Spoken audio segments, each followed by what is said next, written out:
Hello, everyone. Thanks so much for joining me today. My name is Lydia, and this is Time with Lydia, the pharmacist. Today, I'm going to be spending some time with you talking about hair loss, and we are going to be looking at natural ways of treating and preventing hair loss. Losing your hair can be upsetting and difficult to come to terms with, and can sometimes cause some stress in the sufferer. Generally, we all lose about 50 to 100 strands of hair naturally each day, but this grows back, so it is nothing to worry about. However, there can be loss of hair from your scalp or body, and this can be temporary or permanent. There are some factors that can trigger hair loss, and these include a family history of hair loss that is commonly referred to as male pattern or female pattern baldness, hormonal changes that occur due to childbirth, pregnancy, thyroid problems, and menopause. Some medical conditions like alopecia areata, which is an autoimmune condition, ringworm, and hair pulling disorder.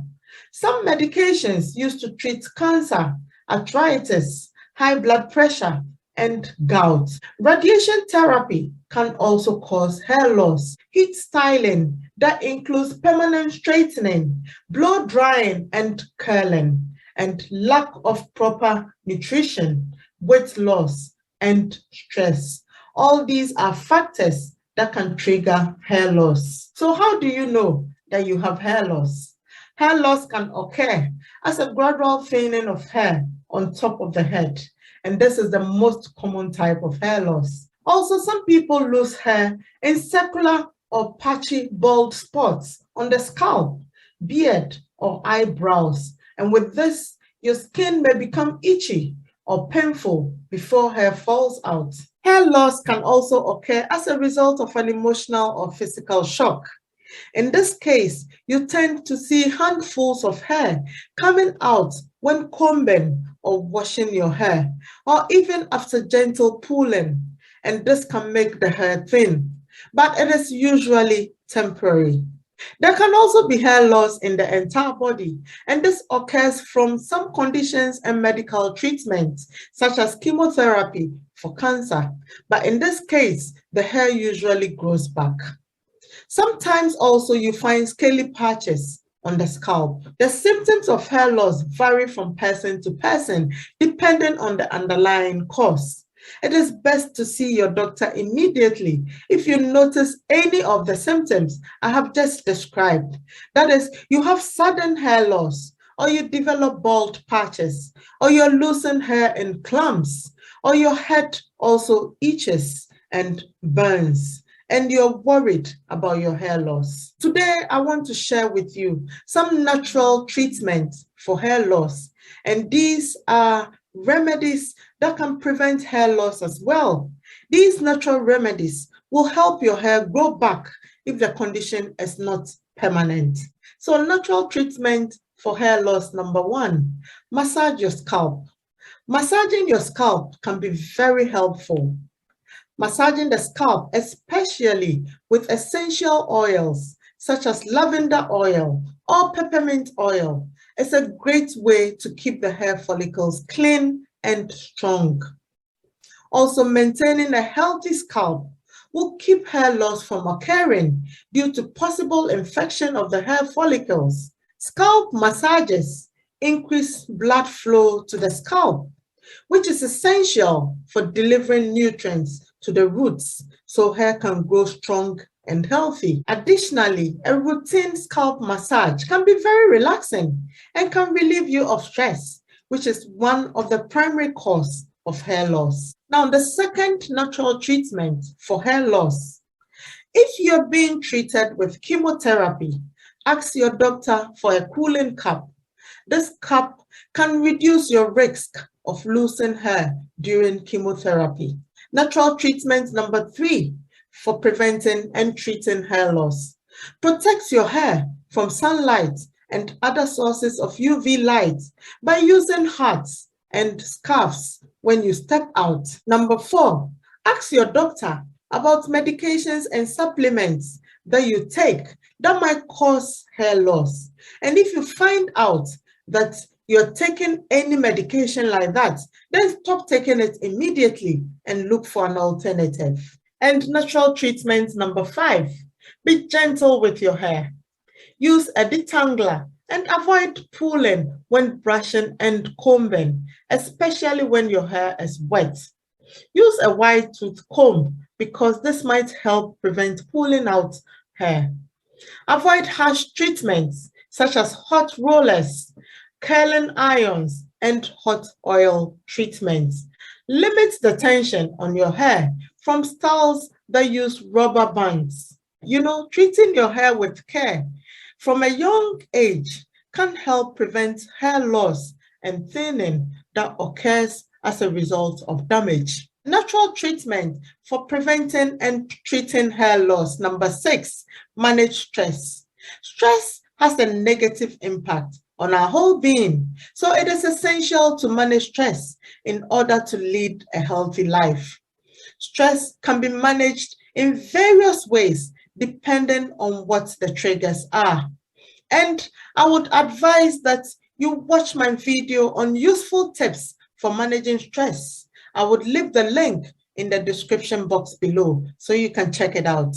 Number 7, use natural oils like coconut oil and olive oil. These oils are very good for managing hair loss. Coconut oil protects the hair from losing moisture. It also has antibacterial properties, so it protects the scalp from bacterial infections. Always choose extra virgin cold-pressed organic coconut oil.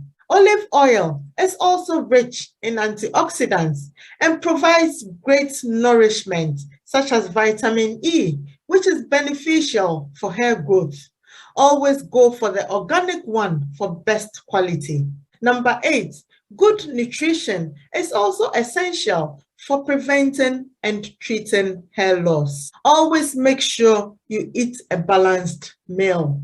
Foods rich in protein, omega-3, vitamins A and C, and minerals such as zinc can all help in hair growth. The hair is mostly made of protein, so obviously a protein deficiency can cause hair loss or thinning. Assess your diet to find out if you take enough protein. If not, then you can add foods like green leafy vegetables, nuts, seeds, and eggs to your diet. Omega-3 provides nourishment to the hair follicles from within. So eat meals rich in omega-3 containing foods such as salmon, mackerel, seeds, and walnuts. A deficiency or a lack of zinc can cause hair loss. This mineral is essential for building proteins, and because the hair is mostly protein, this is very important. Zinc also helps normalizes hormones, including testosterone, which is important because high levels of this hormone may lead to male pattern baldness. Oysters and potatoes are the biggest food sources of zinc. Foods rich in iron is also very important because iron deficiency anemia can cause hair loss. Iron is involved in the carrying of oxygen throughout the body, and an iron deficiency can mean less oxygen is reaching the scalp, which can definitely cause hair problems. So make sure you're eating enough iron-rich foods like egg yolks, red meat, dark green leafy vegetables, oysters, clams, and scallops. Also, make sure you're taking in foods that contain vitamin A and C, as these are also essential vitamins that help the scalp produce oil. Vitamin C also helps improve iron absorption. Foods rich in vitamin C include oranges, lime, kiwi, papaya, and foods rich in vitamin A include carrots, spinach, lettuce, and bell peppers. Aloe vera is also good. It contains enzymes that can remove dead cells on our scalp so they do not block the hair follicles. If the hair follicles are blocked, it is clear that it will be difficult for hair to grow. You can apply aloe vera topically as a cleanser or take it internally to get its nutritional benefits. Natural prevention and treatment of hair loss. Number 9, exercise. It is important to get moving. When you move, there is blood flow, and blood flow is essential for getting nutrients to the scalp. So exercise for at least 30 minutes a day for a healthier hair. Take a walk to the nearby shop instead of driving. Ride a bike. Do some gardening, dancing, or yoga. These are all activities that would provide you with sufficient movement. The goal is to get blood circulating, massage the organs, and in addition, decrease stress. And number 10, quit smoking. If you do smoke, then it will be ideal to quit because some studies show an association between smoking and baldness in men. You can visit your pharmacy and have a word with the pharmacist so they can advise you on what smoking cessation options are available and what will be appropriate for you. So today I have spent some time with you talking about hair loss, and we have looked at some natural ways of preventing and treating hair loss. I hope you have learned something. If you have, then please give this video a thumbs up. Remember to share this information with family and friends, and leave your questions, your comments, and your suggestions in the comment section. If you haven't yet subscribed to this channel, please hit on that subscribe button and also on the notification bell so you don't miss anything that I upload. Please make sure you don't miss my next video because I'm going to be posting some information on medications that can be used for the treatment of hair loss. Thank you once again for your time today, and I hope to see you soon in my next video. Bye for now.